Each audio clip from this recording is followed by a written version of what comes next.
Hey, it's David here from Freedom Founders.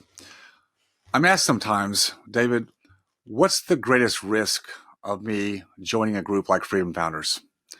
My response is quite plain. The greatest risk is doing nothing, taking no risk, not joining the community. That is if you're qualified to join. I mean, there's people that aren't qualified, but if you're qualified and you do nothing, you procrastinate, you are paralyzed by more analysis, I think that's the greatest risk. Why do I say that? It's not that I am not risk averse. I am a conservative person by nature, but I also know that living a life by playing safe in everything isn't also smart. There's got to be some room for both, right? Not crazy off the charts, trying things without any kind of safety net at all. But if we don't push ourselves and make ourselves uncomfortable, stretch ourselves, be challenged in our beliefs and our systems sometimes, then how do we have a way to actually transform where we are today in our lives with the goals that we have to get to where we want to be, point B? How are we going to change that?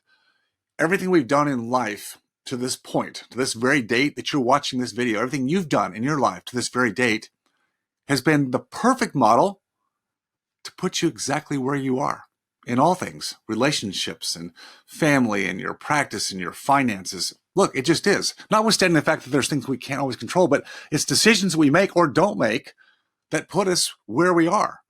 So unless we have something that's going to change us, push us, if we just follow the path that we are used to being on based on our environment, based on our limiting beliefs, whatever we think has been the right mode to get us to where we are, which I'm not saying is a bad place to be, but is it where you want to be? Is it truly today, are you where you want to be? I'm going to guess it's not.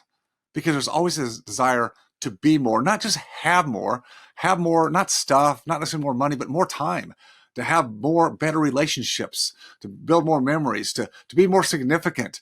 Those are things that once we get some financial stability in our lives, that's the thing I think drives us. But most people don't have the clarity, the vision, and we're to push to make the moves that are going to transform them to have that more, to be more, to have more. That's the big difference. So again, the biggest risk of not joining a group like Freedom Founders or another group that will push you and stretch you, the biggest risk is you don't do anything. That's the biggest risk. So keep that in mind next time you're going to make a decision. Remember, always stay focused on your freedom, and I'll see you next time.